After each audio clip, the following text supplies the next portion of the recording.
video, we're going to be discussing a 27-year-old woman who was brutalized and left for dead, almost decapitated, and somehow survived. Make sure to drop a like on this video, subscribe, and turn on post notifications so you never miss a weekly upload. Let's get into it. Alison Botha was a woman who was born on September 22, 1967 in Port Elizabeth, South Africa. Her parents ended up divorcing when she was only 10 years old, which meant she spent the majority of her time living with her mom and older brother. All through school, she seemed to exceed at academics, but eventually she decided to travel the world after graduating high school early. In Alison's early years, she seemed to live a pretty normal life, and after graduating from high school, decided to travel the world. After getting all of the traveling out of her system, she eventually returned home and decided to take on a normal job. After spending a day at the beach with some friends that she met at work, she decided to invite them over to her house for some pizza and games. After the majority of the group left, Alison drove her last friend home and then returned to her apartment, but little did she know she wouldn't be making it inside that night. After Alison pulled into her driveway, she reached over to the passenger side seat to grab a fresh bag of laundry that she was going to take inside. Suddenly, Alison felt a gust of wind come over her neck, and when she looked to the left, she noticed a man with a knife was standing at the driver's side door. Alison's heart started racing as she looked at the man, and he told her, "Move over right now or I will kill you." Alison was extremely terrified, so she hopped into the passenger seat, which allowed the man to climb in and take full control of the car. The man looked at Alison and told her that his name was Clinton, he didn't want to hurt her, and that he was only going to borrow the car for about an hour. In about 15 minutes, Alison and the man Clinton had arrived at another person's house, and within only a few moments, there was a second man in the car with Alison.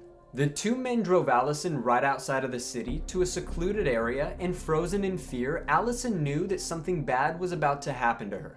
Having Alison trapped in the car, the two men told her that they were going to perform sexual acts on her, and when they asked her if she would fight them off, fearing for her life, she told them no. After finishing the sexual acts on Alison, the two men decided to climb on top of her and strangle her with all of their strength. Although Alison lost consciousness, she never stopped breathing, which made the two men extremely angry.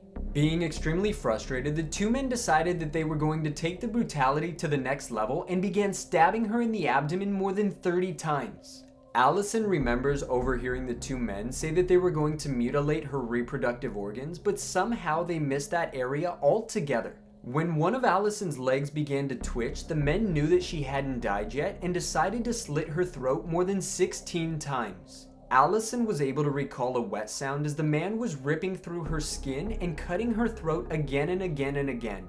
Alison was able to recall the two men backing up and looking at her, admiring their work.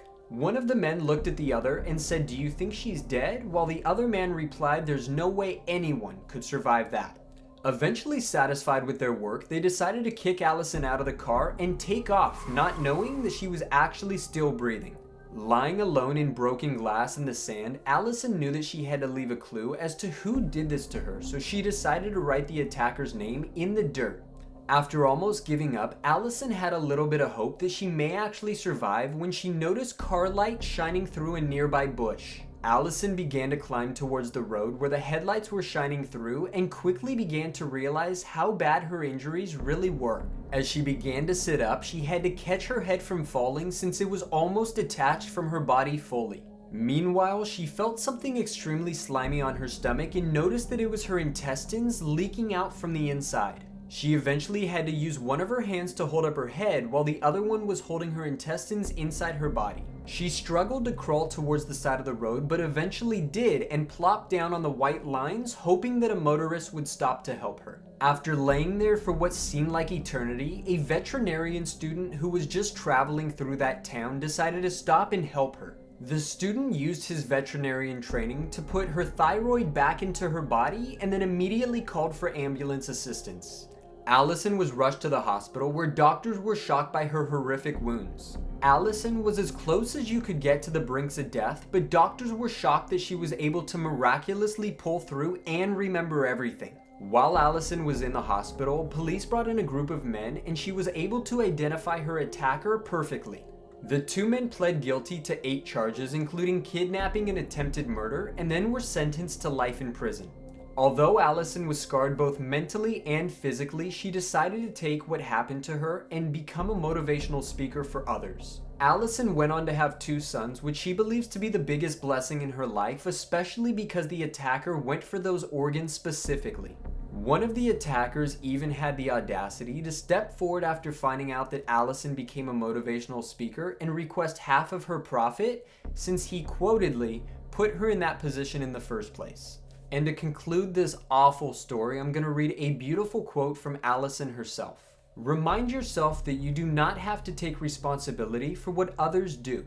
Life is not a collection of what happens to you, but how you respond to what happens to you.